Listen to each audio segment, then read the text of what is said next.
आशा करता हूँ आप सब बहुत अच्छे होंगे। मेरा नाम है सिद्धांत अग्निहोत्री। स्टडी ग्लोस पे आपका बहुत बहुत स्वागत है।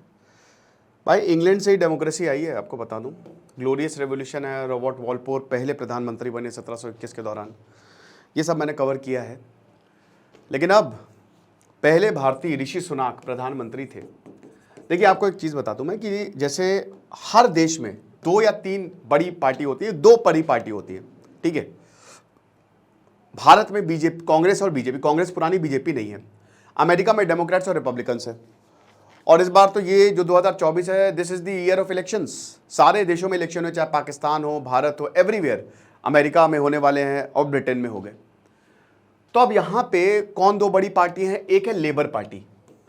लेबर पार्टी को आप कांग्रेस कह सकते हो, ठीक है, Congress of UK, United kingdom. और दूसरी है कंजर्वेटिव पार्टी, इसको आप बीजेपी कह सकते हो, बीजेपी ऑफ यूनाइटेड किंगडम। जब हम ब्रिटेन ने जब हमारे ऊपर कब्जा किया था, तो जब लेबर पार्टी के प्रधानमंत्री आते थे, वो थोड़े से इंडिया पे सॉफ्ट रहते थे। विंस्टन चर्चिल क्योंकि कंजर्वेटिव, और जब कंजर्वेटिव पार्टी के आते थे वो थोड़े हार्श रहते थे। अब वैसे तो लेबर पार्टी या कंजर्वेटिव की बात करें, अभी भारत के लिए फेवरेबल कंजर्वेटिव थे। हालांकि लेबर लिबरल्स हैं, ठीक है, ये सेंट्रिस्ट हैं थोड़े, और ये थोड़े से राइटिस्ट हैं, कंजर्वेटिव, राइट। तो इन्हीं दोनों के बीच में सत्ता जो है वो झूलती रहती है।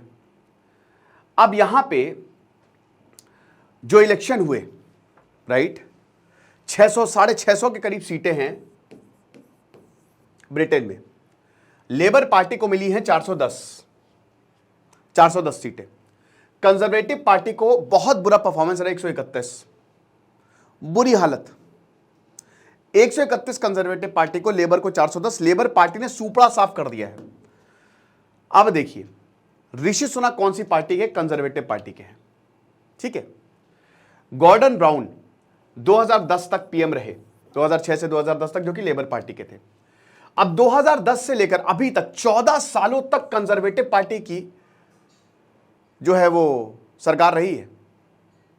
आप समझ सकते हैं कि मतलब इतने 14 सालों तक तो एक एंटी इनकम्बेंसी भी हमको देखने को मिल रही है। एंटी इनकम्बेंसी तो है ही है। और इसी दौरान ब्रिटेन के हालात जो है वो बहुत अच्छे तो नहीं रहे। 2010 से लेकर 2016 तक डेविड कैमरून रही, फिर थेरेसा मे आई 2016 से 2019 तक, फिर बोरिस जॉनसन आए 2019 से 2022 तक, लिज ट्रस आई सितंबर में आई, अक्टूबर में चली गई, और फाइनली ऋषि सुनाक आए। 2 साल तक ऋषि सुनाक जो है वो पीएम रहे यूके के। लेकिन अब इलेक्शन में उनको हटा दिया है और केसी स्टाइमर ये प्रधानमंत्री रहेंगे। He will be the next PM of UK. तो अब ऋषि सुनाक का खेल खत्म। और ये भारत के लिए बहुत अच्छी बात नहीं है। लेकिन आपके लिए एक अच्छी बात यह है क्योंकि आज रात 12 बजे हमारी सेल खत्म हो जाएगी। हमने कल सेल चलाई थी सारे कोर्सेज में, चाहे डार्क साइकोलॉजी हो, पर्सनालिटी डेवलपमेंट हो, 75 डेज चैलेंज हो, उसमें 30% ऑफ है। तो आप कूपन कोड यूज करिए SID30, आपको बहुत ज़्यादा फायदा होगा। हमारे ऐप को डाउनलोड करिए, वरना वेबसाइट पे भी आप कोर्स को परचेस कर सकते हैं। तो यूके जो है यहां पे एक पॉलिटिकल शिफ्ट होने वाला है, क्योंकि 4 जुलाई को जो इलेक्शन हुए तो केसी कह रहा हूं, कीर स्टाइमर जो है उनकी पार्टी जो है वो पावर में आ गई। और जैसा कि प्रेडिक्शन थे, देखिए ये ऑलरेडी था।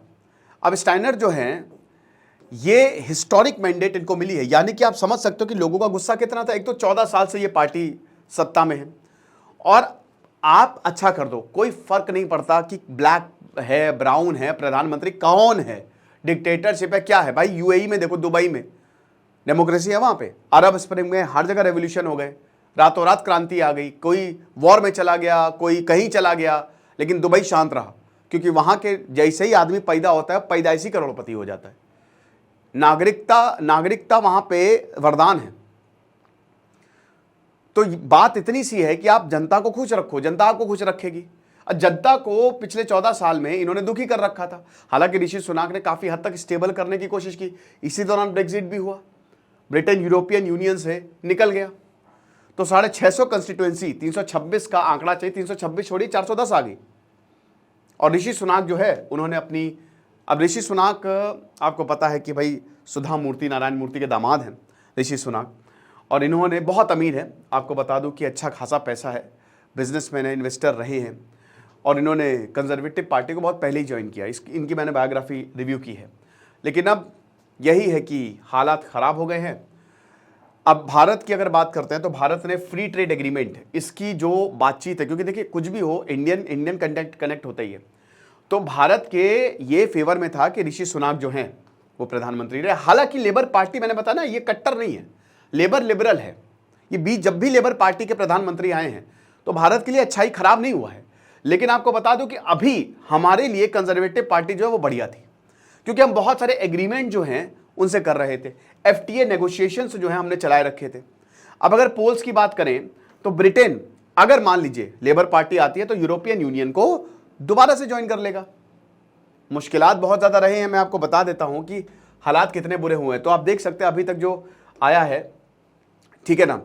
अरे नाइगल फराज भाई, ये आप ये समझिए कि इनको, ये एक्सट्रीम राइट हैं, इनको ब्रिटेन में सीट मिल गई, नाइगल फराज को। तो दैट इज क्वाइट रिमार्केबल कि यूरोप में एक शिफ्ट हमको देखने को मिल रहा है।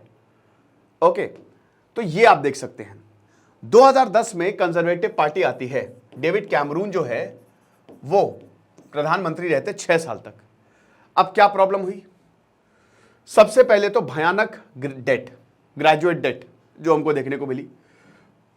5000% फूड बैंक का यूज हुआ, यानी कि गरीबी बढ़ी।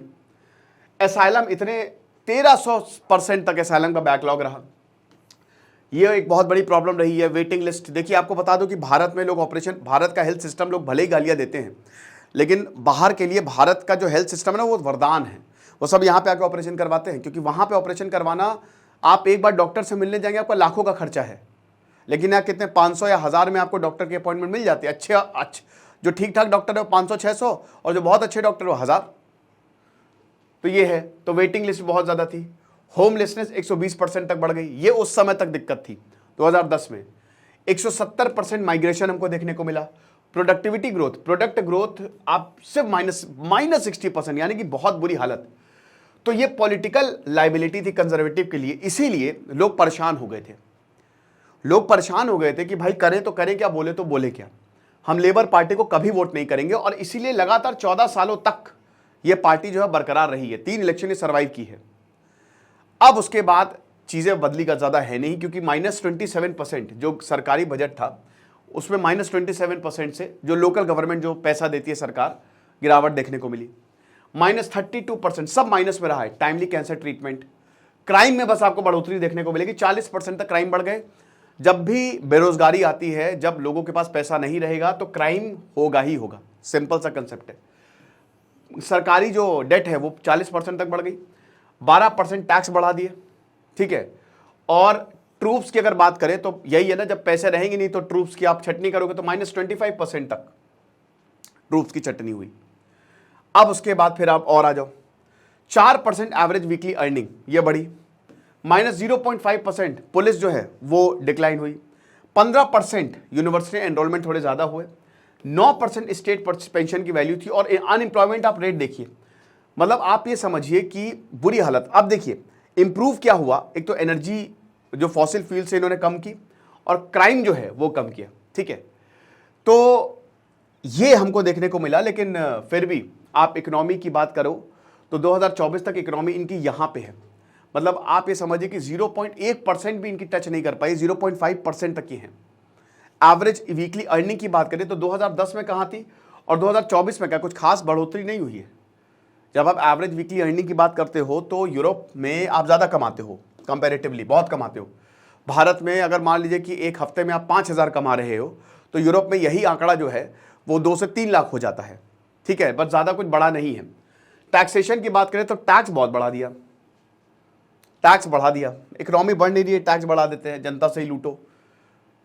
इमाइग्रेशन की बात करें तो ये एक यूरोप में क्राइसिस है ही है। इसीलिए आप देख रहे हो कि ज़्यादा से ज़्यादा बहुत सारी राइटिस्ट पार्टी, भाई देखो जब तुम्हारा घर कंगाली में आटा गीला, जब तुम्हारे घर में जगह नहीं है, तुम्हारा घर तंगी से गुजर रहा है, तो तुम क्या करोगे, दूसरों को घुसाओगे। लेकिन अब मजबूरी है, इंसानियत के नाते तो आप उनको पनाह दोगे ही दोगे।